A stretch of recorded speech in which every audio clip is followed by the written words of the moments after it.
o passat i vam dir, doncs mireu, si no és aquest, vull dir, si no modifiquem el projecte tal com hem acordat amb totes les entitats de la ciutat i és la nostra proposta i el nostre model de ciutat, doncs no hi ha projecte.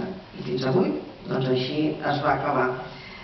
Això, tinc la comprensió de tots els meus companys de l'Ajuntament, especialment, evidentment, dels que tenien la responsabilitat d'urbanisme i també de l'alcalde, perquè això volia dir perdre molts diners destinats en aquest projecte. Diners que no ens donarien per fer-hi el que nosaltres volíem fer.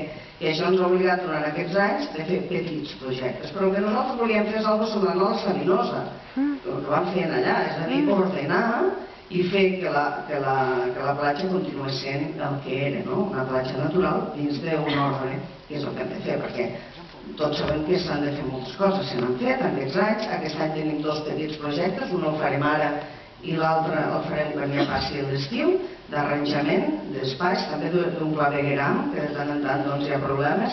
Tot això fa que cada any hàgim de destinar partides de l'Ajuntament a fer aquestes coses, però ho sabíem, érem conscients i sabem el que volem, el model de platges que volem i sobretot els nostres espais verds. Per això vam preservar tota l'àrea bata, per això vam preservar la platja llarga, per tant, això ja era la primera protecció.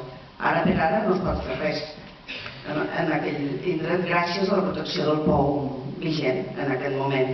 I evidentment quan acabem de fer totes aquestes petites actuacions d'ordenació, de neteja i de poliment de la platja, hem fet ja balisament de dunes i hem fet coses, ara farem una petita zona de pícnic darrere de la duna més gran, o bé evitar que els cotxes vagin per allà en públic, que també és una altra de les fites. Després de tot podrem intentar veure si ho protegim més, però ja ho dic, està protegit ja.